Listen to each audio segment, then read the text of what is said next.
Dalam nama Bapa dan Putra dan Roh Kudus. Amin. Allah yang penuh kasih, ajarilah kami untuk saling mencintai, untuk saling mengampuni, untuk saling memaafkan. Dan jauhkan kami dari balas dendam, saling menghancurkan dan saling menghukum orang lain. Makasih Tuhan, semoga rahmat-Mu membuat kami semakin berbelas kasih, bermurah hati, seperti Engkau sendiri murah hati. Terpujilah nama-Mu kini dan sepanjang segala masa. Amin. Para saudaraku terkasih dalam Kristus, dalam bacaan pertama hari ini kita melihat bahwa kebencian, balas dendam itu menghancurkan manusia. Ya. Kita menjadi tahu bahwa kemudian keturunan Daud, keturunan Salomo, kemudian karena tidak taat kepada Tuhan mereka saling membunuh. Raja membunuh raja lain. Ya. Bahkan keturunan raja pun saling iri hati, saling cemburu dan saling balas dendam. Contohnya Atalia hari ini. Seorang ratu yang kemudian membunuh raja musuhnya, kemudian anak-anaknya juga dibantai habis. Tapi ternyata ada yang diselamatkan, anak raja. Ketika anak raja sudah dewasa, maka raja pun yang aslinya itu membunuh Ratu Atalia dan keluarganya dan seluruhnya. Inilah hukum vicious circle, lingkaran setan. Ketika orang berbuat jahat, ketika orang melakukan kebencian, balas dendam, pembunuhan, maka itu akan terjadi bukan hanya pada dia, tapi anak keturunannya. Hukum kita menyebut hukum karma, hukum sebab akibat.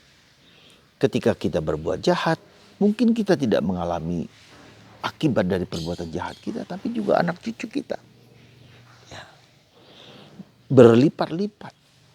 Ya. Jadi perhatikan saudara, mengerikan sekali ketika perbuatan jahat, ketika tindakan jahat, ketika orang bersekutu dengan kuasa kegelapan, ya, maka dia akan mengalami akibat dari perbuatan itu, bahkan keturunannya. Bukan hanya keturunan langsung, bahkan 7 keturunan boleh dikatakan demikian. Maka daripada kita berbuat jahat dan menghancurkan keluarga kita, maka baiklah kita untuk berbuat baik. Melakukan tindakan-tindakan yang sungguh baik sesuai dengan hati nurani kita. Lakukan yang baik, hindari yang jahat. Karena itu akan menjadi tanda bahwa kita akan mengalami kebahagiaan dan kedamaian dalam hidup kita. Itu yang pertama. Yang kedua, Yesus mengingatkan kita sekali lagi, di mana hartamu berada, di situlah hatimu. Boleh dikatakan apa yang sungguh-sungguh, di mana hartamu, di situlah hatimu. Di situlah passionmu, di situlah keinginanmu, di situlah kehendakmu, di situlah kita berjuang, bergulat dan memperjuangkan apa yang kita rindukan, apa yang kita dambakan. Nah, saudaraku terkasih, kata-kata ini mengingatkan kita juga akan hidup kita, di mana kita mencari kebutuhan kita. Apa yang kita butuhkan? Apa yang kita cari? Apakah itu akan yang mudah runtuh atau mudah mudah hancur, yang di dunia ini yang segala-galanya bisa lenyap, bisa gagal, bisa hancur juga sementara. Apakah kita mencari yang demikian atau kita mencari yang abadi, mencari kekekalan? Ya, maka Paulus mengatakan carilah dulu yang kekal, yang abadi, yang diberikan Tuhan, diberikan surga kepada kita. Dan itu akan diberikan kepada kita, bahkan kepada anak cucu kita. Jadi jangan perlu kita ingat juga, ketika kita sekarang keluarga kita harmonis, keluarga kita damai, tentram, itu juga berarti karena orang tua kita dan leluhur kita, garis kita adalah garis yang baik. Ya. Dan itu mengalir juga dari leluhur kita kepada kita juga, langsung atau tidak langsung. Ya. Nah, boleh dikatakan dalam tanda petik juga bahwa ada unsur juga ketika kita mengalami kesulitan, penderitaan dan salib yang kita alami, bisa jadi itu juga karena mungkin ada sesuatu yang jahat yang mengalir dari kemanusiaan kita. dari kemanusiaan, garis leluhur kita bisa jadi. Maka kita harus menanggung beban itu. Ya, jangan lupa saudaraku terkasih. Ya, kita adalah karena dosa asal. Ya, karena dosa asal itu, karena dosa yang juga diturunkan kepada kita semua, kita mengalami penderitaan itu juga. Dosa Adam, dosa Hawa yang jatuh dari leluhur kita itu mengalir kepada kita. Maka kita bisa mengerti, saudaraku terkasih, menjadi mengerti dalam konteks ini bahwa kita dilahirkan dalam konteks dosa asal. Meskipun kita tahu dalam baptisan dosa asal itu telah dihapus, tapi akibat-akibatnya masih ada. Jangan lupa. Dan kita harus menanggung semua itu. Ya. Sebagian dari kita harus kita tanggung sesuai dengan rahmat yang Tuhan berikan kepada kita. Maka dalam konteks ini kita mengerti kenapa Bunda Maria dibebaskan dari dosa asal. Kekudusan, kemurnian Bunda Maria. Ya, karena dia lepas dari dosa asal. Karena dia akan mengandung Yesus. Ya, penyelamat penebus yang dari Allah sendiri. Jadi saudara, coba kita melihat kemurnian Bunda Maria yang lepas dari dosa asal. Ya, yang dibebaskan dari dosa asal. Dan kita semua harus menanggung itu. Sebagian dari itu. Maka saudaraku terkasih dalam Kristus, mari ya kita perhatikan juga sungguh-sungguh bahwa hidup kita, ya, di mana kita mencarinya.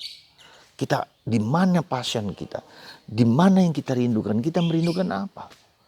Janganlah kita hanya melihat, janganlah kita hanya melihat kebutuhan-kebutuhan manusiawi yang dapat hancur, yang dapat sirna. Ketika kita mati, tidak akan kita bawa segala sesuatu itu. Tak akan kita bawa. Ya. Jadi jangan terpengaruh,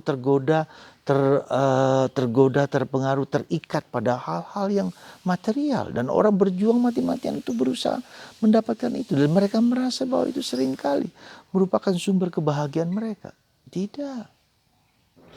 Maka saudaraku terkasih, mari kita sadar, sekali lagi kita sadar bahwa hidup kita bukan hanya di dunia ini. Kita sadar bahwa hidup kita adalah hidup yang kekal abadi. Dan itu yang dijanjikan Tuhan Yesus kepada kita semua. Ya, Tuhan Yesus menjanjikan kepada kita bukan kebahagiaan di dunia ini. Bukan kesenangan di dunia ini. Tetapi kesenangan abadi, kekalan. Ya, semoga Anda dan saya dan kita semua menyadarinya ya dalam situasi sekarang. Dan ini sekarang ini di mana banyak orang, ya, sekali lagi banyak orang yang tergoda, terpengaruh oleh kekayaan duniawi. Ya. Terpengaruh dan diikat. Dan berusaha mati-matian, betul kita berusaha mati-matian. Tetapi janganlah kita terikat dan terpikat, tergoda. Bahkan dengan cara yang tidak halal. Ya, menyingkirkan orang lain, bahkan membunuh orang lain untuk mendapatkan kedudukan, kekuasaan. Apalah kehidupan kita ini. Kalau nanti itu menghancurkan diriku, menghancurkan keluargaku, dan menghancurkan siapa saja. Mari kita membangun sikap untuk selalu berbuat baik di atas segala sesuatu.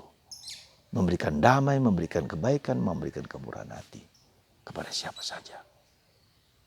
Semoga Anda dan saya memutuskan untuk bersikap demikian kepada siapapun juga. Tuhan memberkati Anda semua. Semoga kita semua yakin akan kekuatan, akan keyakinan, akan iman di dalam Yesus. Carilah dulu kerajaan Allah. Carilah dulu harta surgawi, bukan harta duniawi. Semoga Anda dan kita semua diberkati Tuhan dalam nama Bapa dan Putra dan Roh Kudus. Amin.